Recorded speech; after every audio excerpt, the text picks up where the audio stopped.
I think everybody knows the story of Max, who sailed away to an island of monsters, and because he was the wildest thing of all, he was top dog on the island. That's Maurice Sendak's Where the Wild Things Are. Yeah. A classic. Yeah, it is a classic, and I was thinking that it might be fun to tweak this classic gently, alter the concept just a bit. Okay. And I thought the Wild Thing story would still work pretty well if Max were named Bruce, and he happened to be Batman. You ran this idea by me, and I couldn't believe I hadn't seen anyone do it yet. I looked. I didn't find anything. Right. But it seems like a perfect fit. Yeah, and with the new Batman movie out, perfect timing. Right? The tough part, though, was aping Sendak's illustration style just enough so that people know what they're looking at. It's a really recognizable style. It really is. Recognizable monsters, recognizable style. Yeah, and one of the hallmarks of his work in this book is loose, sketchy contours and a lot of intense hatching and cross-hatching with ink. Yeah, the ink work is really out front. It is.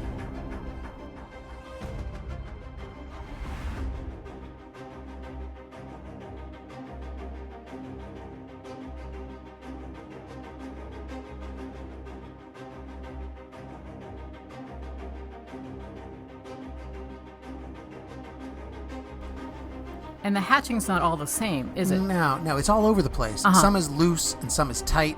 Some is straight, some angled, some curved. Right. Even the scalloped feather shapes are each individually hatched. Oh, yeah. You know, it's lines within lines. It's fantastic stuff. It is. And the hair, some monsters have long hair or tails. Oh, right. The hair looks like clusters of rope or braids. Yes. But it's all very stylized. Did you have fun working like that? Yeah. I mean, I had fun. Good. But none of this is exactly how I ink. Oh, right. So I found myself stopping often to get my bearings, Okay. to think about what I was doing and to try not to slip too far back into my own style. Good, yeah. So fun, but mildly annoying as well. Oh, right.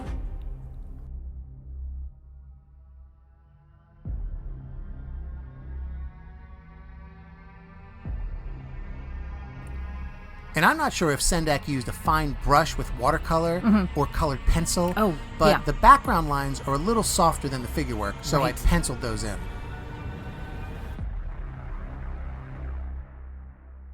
Okay, so now all the line work looks like it's done.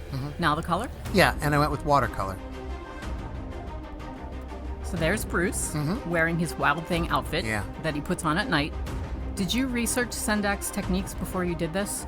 Did you research his specific tools and how he put the images on paper? That probably would have been a great idea. Yeah. Very helpful. Yeah. But no, here's what I did. You saw me do this research. I held up the book very close to my face and I just stared at the art. So the scientific approach. Yeah, exactly. And it actually, that method revealed enough, or so I deemed. It revealed enough about Sendak's artwork that I felt I could move forward with my fun little Batman mashup.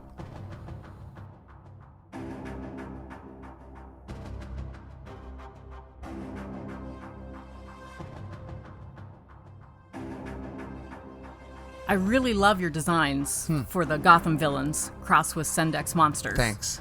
Batman's got a ton of villains in his rogues gallery. He really does. Yeah. How did you pick the ones you picked? Well, we discussed this. I threw some ideas around with you early on, and I said I wanted villains whose personas or physical appearances lent themselves to being Sendak monsters. Right. So Killer Croc. Yeah. That's a natural. Exactly. He looks like a monster already. He's a great wild thing. And Catwoman, too. Yeah. There are wild things that look like animals. Yeah. There's a goat thing. Yeah, in the book, some sort of goat. Right. Maybe a buffalo thing. I think an eagle-looking thing. Looks like an eagle. Yeah. So I think animal-based villains are a great idea. Like Catwoman. Yeah. She's perfect. Yeah, there are a bunch of Bat villains that would have worked. Yeah. Scarecrow, Clayface, Killer Moth. I don't know if you know that one. No. Maybe somebody from the Court of Owls. I had to have the Joker because he's recognizable. Oh, right. And I figured he'd be hideously terrifying.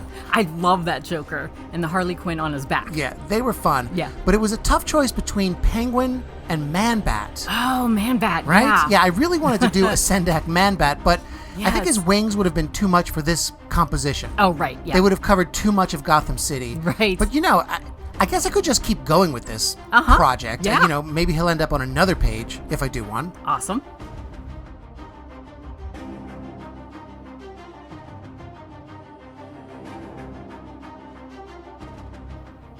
All right, so now the watercolor is about done. Okay. But that's not the final step, because with Sendak, seemingly, the hatching never stops.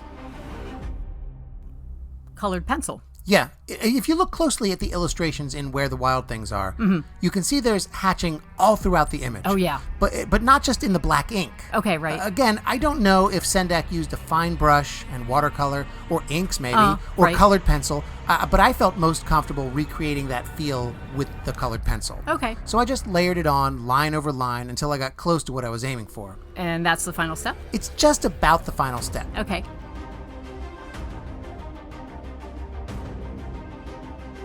The skies over Gotham are cloudy, but they need some stars too. And I used a water-based paint pen. Probably not the technique Sendak used? Probably not that particular tool. Okay. But it was simple, and it gave me the result I was looking for. And then it's time for the final step. Okay. To hack out a parody version of the text that fits my concept. And, look, I have it right here. Here we go. Where the dark things are. Nice. The night Bruce wore his bat suit and made mischief of one kind and another, Alfred called him Dark Thing, and Bruce said, "I'll eat you up." So he was sent to his cave without eating anything. That very night in Bruce's cave, the darkness grew and grew and grew until his ceiling hung with bats and the walls became the city of Gotham all around. And the Gotham River tumbled by with a bat boat for Bruce, and he sailed off through the night and into the harbor and in and out of Crime Alley to where the dark things are. And when he came to the place where the dark things are, they laughed their horrible laughs and bared their horrible teeth and riddled their horrible riddles and screamed their horrible screams, till Bruce said, "Be still," and tamed them with the trick of staring into all their yellow eyes without blinking once. And they were frightened, and called him the most dark thing of all, and made him the Knight of all dark things. "And now," snarled Bruce, "let the dark vengeance start."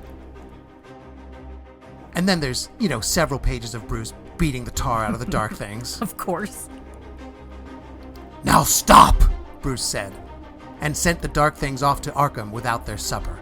And Bruce, the Knight of all dark things, was lonely, and wanted to be where someone cared about him. Then all around, from the faraway hills above Gotham City, he smelled good things to eat. So he gave up being the Knight of where the dark things are. But the dark things cried, "Oh, please, Batman, don't go. We'll eat you up. We love you so." And Bruce said, "No." The dark things laughed their horrible laughs and bared their horrible teeth and riddled their horrible riddles and screamed their horrible screams, but Bruce stepped into his batboat and glared a silent goodbye, and sailed out of the harbor and into the night, and in and out of the underwater entrance and into his very own Batcave, where Alfred had left his supper waiting for him, and it was still hot. Wow. Right? I was following along with the book while you were doing your version. I saw you. Yeah. And it really does work. Yeah, it all fits. With a little tweaking, it works for Batman. Now I want you to finish it, the whole book. I'm sure my phone's blowing up right now. I can feel it in my pocket. There's probably 6 literary agents just dying to sign me for that. Right? It's either them or the bill collectors as usual. No. Oh, no. Either way, money talks, my friends. Either pay me that sweet advance or, come visit me in debtor's prison, wherever they put people, so you can hear more of my brilliant ideas. Yeah. Debtor's prison. Debtor's prison, if they have those. I don't know. I want you to know. Yeah. I won't wait for you. Wow. Wow. Talk about dark things. Yes. Jeez.